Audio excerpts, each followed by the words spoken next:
What to say to the leads? What to say to people when we get them on the phone? So let's not overcomplicate it. It's not so much what we say, it's how we say it. People can tell when we have our agenda in mind or when we have their agenda in mind. So we want to focus on them. And it's not about having memorized scripts. It's not about having perfect tonality, no accent, high volume, low volume. Um, it's about having their best interest in mind, and that will come through in your voice, in your tonality, in your pitch, your voice, all those things. So let's just focus on them, focus on the person, and we do that through questions. Think of yourself as a doctor, right? When you go to a doctor and they ask you questions, you answer because you want to get better. Um, Initially, you're going to have pushback because you're nobody to them, so you don't have that level of credibility to ask questions and expect an answer, or at least an honest one. A lot of people lie or they just want to get you off the phone. But if you legitimately have their best interest in mind, the right questions will come to mind. For example, we open up. Is this Mr. Seller at 123 Main Street? This is it. Hi, how you doing today? I'm doing well. How are you? Right, that's pretty standard. So what's gonna happen? Is this a good time to talk, Mr. Seller? I always ask. I want to make sure that I didn't catch them in the middle of something and they don't pay attention to me. So I always want to be respectful, one, and also I want to pull back. If it's not gonna be a fit, let's move on. Again, it's a numbers game, and the quicker and the better we are qualifying these leads, the more likely we are to do a deal. So, yes, if they say yes, this is a good time to talk, then I continue on with asking about the condition of the house. I always start with condition. Okay, excellent. I'm just going to ask you a few questions about your property to see if we are fit to work together. Is that okay? Most people say yes. Great. When was the last time the roof was changed, Mary? It was changed back in blah blah blah. How is the kitchen, Mary? Blah blah blah blah. When you start asking these open-ended questions and people volunteer the information, that's a good sign. That means they want to sell. They are volunteering the information. So we know they have an interest in selling. We don't know to what degree they're willing to discount it, but we know they have an interest in selling. So let's continue on. They start giving us information about the property. The next thing we need to do is pick up on things. They will give us material, they will give us hints as to what's going on with them. And we got to be very quick. We got to pay attention. We got to have our ears open to the inflections, to the tonality, to those keywords. For example, um, the kitchen is in great shape. It's fully functional. We changed the countertops a few years ago, and that's it. We stopped doing any more work to it. Uh, the walls are green, and it's, Did you pick up on that? Why would she say we stopped doing any more work to it? So I want to comment on that. I want to make a mental note. Okay. Okay. Yeah. Walls are green. So I don't want to interrupt them, right? Okay. But when they're done finishing their sentence, I will bring that up because they said it. So see, now I'm building up on something they said. Mary, I'm curious. Help me understand. Those are good words to use. You put it on yourself. You don't put it on them like you're interrogating them. I'm curious, Mary. You said something that caught my interest. You said that you stopped working on it. What did you mean by that? Can you elaborate more, please? You to me it sounded like you just kind of gave up on the property. I mean, why did you use that language? You stopped working on it. Well, boom, right? That was good. You caught on that, and that's going to lead into motivation. Remember, there's four things we want to uncover in this call. One is condition, motivation, timeline to sell, and price. So we start with condition. It's the easiest one to get them to open up. People love to talk about their home. Boom. We pick up on those things, and then we move on to, in this case, the motivation. Well, we stopped working on it because we were just getting too old. We knew we were gonna sell. We whatever, right? And again, you continue to listen, and you will pick up on keywords that are going to lead into the next set of questions we want to have answered. Which in this case, the next one would be timeline to sell and price, whichever presents itself in the conversation. So we want to be very smooth in our questions, almost like we're just going with the flow of the conversation, not so much that we have an agenda to cover, right? And we have to get through these 4 pillars. So we knew we wanted to sell. Oh, okay, excellent. And did you have a price in mind back then, by the way? That did you have a price that you wanted to sell? See how it's a smooth transition? We went from stop doing anything to it, motivation. They knew they wanted to sell. Now we're going to price. And then we come back. We always come back to motivation. We're never satisfied with motivation. We always come back. We keep digging. We keep asking why in different angles, in different ways. So, no, we didn't really have a price in mind. Matter of fact, we have an appointment with the realtor next week, and we don't really have an idea. That's why we reach out to you. We got your postcard, we got your text, whatever marketing we're doing, right? And we were just curious. The majority of the people are going to say they're just curious. Oh, okay. I understand, Mary. And if you were to get an offer that makes sense, how quickly are you guys looking to move? Is it next year, next month, or this is another way to uncover motivation, right? And at the same time, we want to ask this open-ended question to really get to know them more and to pick up on more material, right? Well, we're looking to move next year. I'm curious, why until next year, Mary? Is there something that needs to happen before you sell? I'm curious. See how I'm putting it on me? And I am curious about why they're looking to sell until next year. Yes, well, the kids are not completely out of school, or we need to get through my husband's medical evaluation or whatever's going on. And then we further comment on that. Let's say it's a medical evaluation. Yeah, well, we need to get through my husband's medical evaluation, and we can't really make any moves. Oh, I'm sorry to hear that. What's going on with your husband, if you don't mind me asking? Well, he's got this disease and whatnot. Oh, notice that earlier, she might have made a comment about why they were selling. Right? They stopped doing work about 2 years ago because they knew they wanted to sell. Okay, but I'm going to pretend I didn't hear that, because I'm going to keep digging deeper into the why. So now that she's bringing this up about the husband having a medical evaluation, oh, I'm sorry to hear that, Mary. Is that the reason why you're considering selling at this point? Yeah, that's one of the reasons. We need the money. Medical bills are high, or whatever. If she starts going in depth as to whatever their drama is, that's a very good sign. So this is how we work the leads. This is how we qualify them. We really get into their business. We want to really get to know them and to see if we're a fit to work together. So this is the process. It's a very simple process. We cover those 4 pillars. We're truly and legitimately interested in their situation to see how we can possibly bring value to them. Now, price. That's the big one, right? So, Mary, I hear what you're saying about your husband's evaluation, and you always want to reiterate in your own words, because it shows that you're listening. People love feeling a sense of feeling that they're being heard. So it's very important that we paraphrase. That's why we don't want to do anything else when we're talking to these people, aside from maybe doing a BCAT search or a Zillow search to know the square footage and the location of the house, and things relevant to the house. But we definitely don't want to be multitasking and doing something else totally irrelevant to the conversation. We want to be focused on the conversation, focus on them, and if it helps, let's write things down. I don't write things down. I just make mental notes, and I get really focused on the conversation. And so we reiterate, right? We paraphrase. So this, and this, Mary.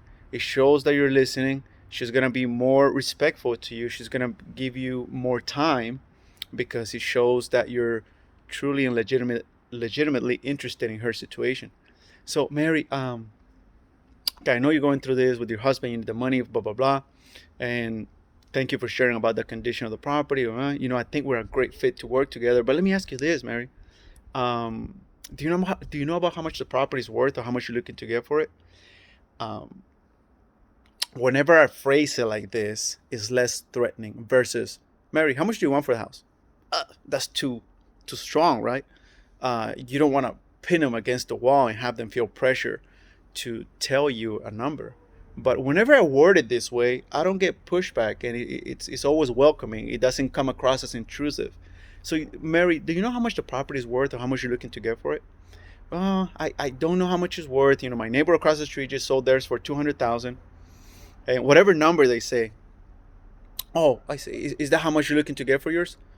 Well, no, I realized that mine needs a little work, and those are good keywords that you want to listen to. Those is they what they realize they're a little grounded to reality, right? That they realize that their house may need work, and therefore they're willing to take a discount. That's good. That's what we want to hear. What we don't want to hear is, yeah, my neighbor just sold theirs for 200,000, so mine is a little bigger, and I think because of the size, I should be able to get 300,000 for mine, right? So that's what we want to get to the price as quickly as possible, but not in a rush way. It's almost like a natural transition of the previous three pillars: motivation to sell, timeline, and condition of the house. But we eventually want to get to the price, and it has to match. If there's a mismatch, we got to dig a little deeper. What do I mean by match? In this case, the story has to match the pricing.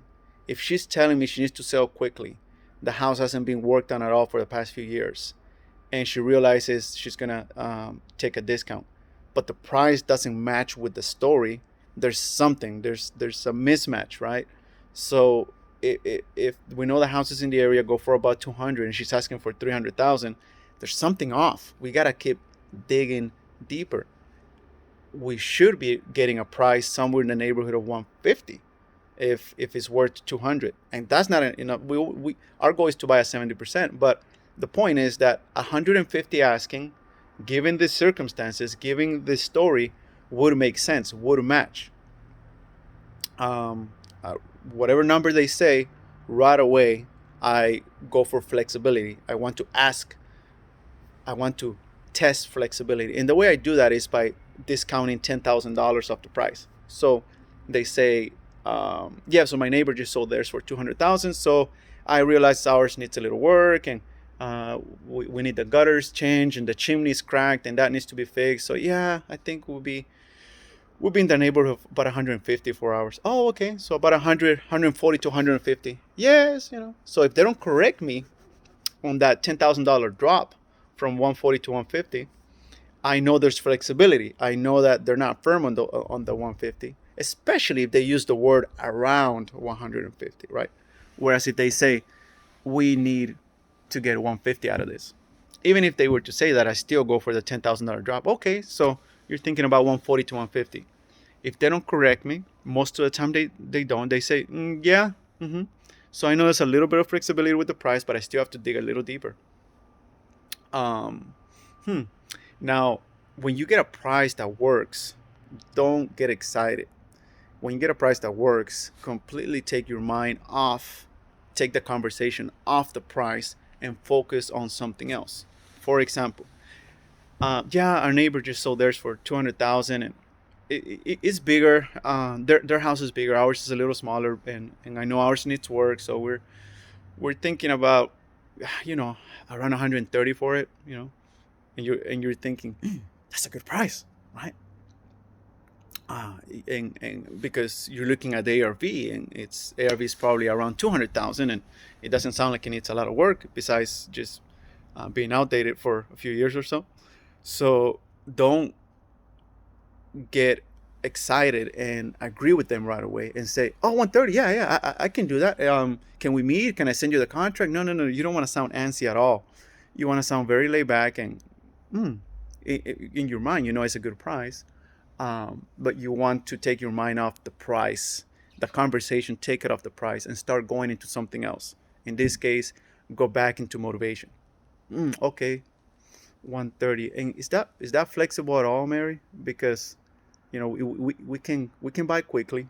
We buy cash, and what you're telling me about your husband's situation, not being able to sell until next year due to the medical condition he's got going. We might even be willing to close now so you can put some money in your pocket and give you some time to move, perhaps a few months. And I don't know, as you can see, we're willing to work with you.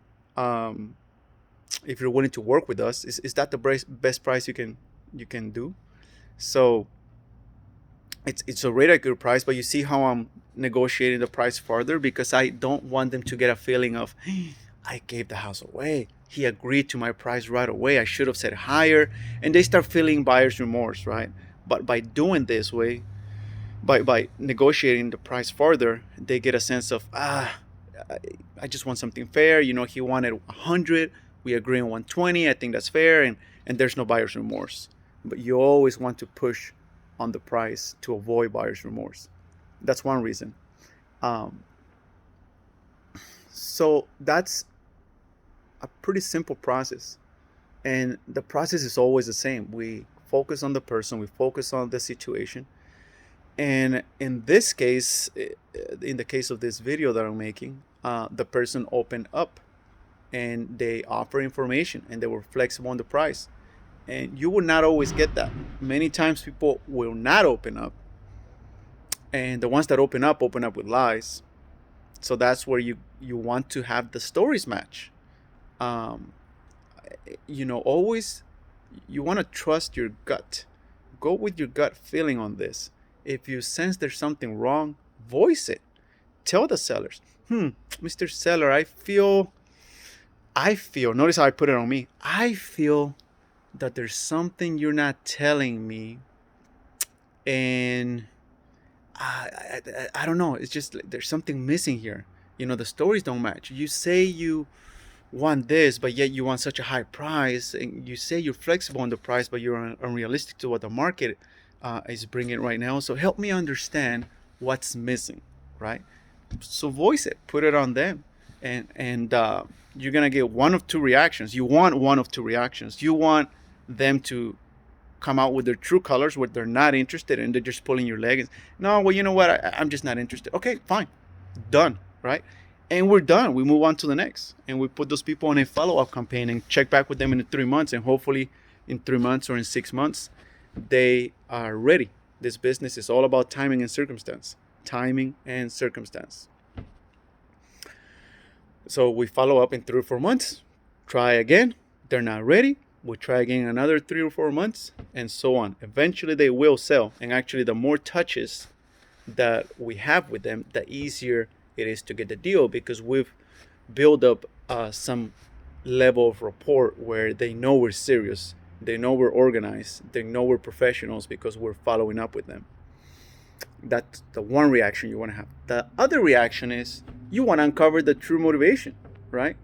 Well, boom, and they open up, right? And that's where we got to be very vigilant with our ears and listen to the tonality, listen to the keywords, and just put our focus on them. It's all about putting our focus on them, truly becoming a problem solver. If there's a problem to be solved, if there's no problem to be solved, then I tell them. I might upload a video. Yeah, I'll upload a video. Well, I don't know if he comes out on the video, but the point is, I told this seller, I don't think I'm your buyer. Your house is immaculate. By the way, we're negotiating. I'm negotiating that deal. I just followed up with them on a text message this morning to see if they're ready. They're discussing it. It has nothing to do with the offer, they say, but they'll definitely get back to me by tomorrow. So if I get that deal, great. It's not a home run. Actually, you want to have the mindset that your home run deal is going to come to you about once a week. So be expecting. You often find what you expect. So be expecting a good deal to come around. But you can't expect a good deal to come around if you're not hitting, if you're not punching, if you're not poking in there at leads every single day, giving offers every single day. Which reminds me, I got to check on this attorney. So he called me from a written offer, and I don't do this as much as I should. Hey, just because I'm making a video, I'm not perfect. I'm being totally transparent and legitimate. And this video is for you guys, not for me. I'm still going through my own growth process. I still got people to hire and train. I still have my systems I still have to get my crap together. But I may be a little more advanced than you. Um, and that's why you're watching this video. And I'm only a little more advanced because I put enough deals under my belt. I mean, I've been doing this for 4 years now.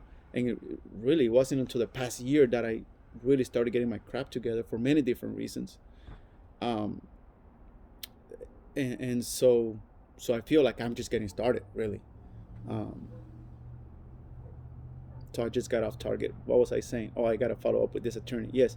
So 2018, June of 2018 was when we made an offer on this property, and it was a probate situation, and it was really the caretaker's property.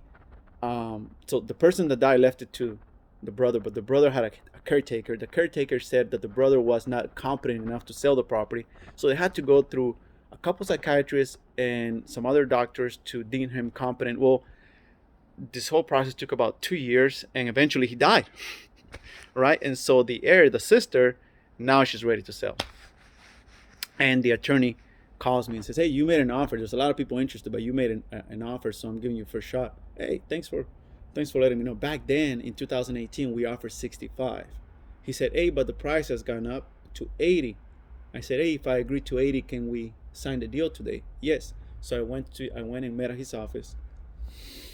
Back then, I remember we had buyers for this property at 80 back then. It was comping like a 170 or so back then. Now it's probably in the 200 range.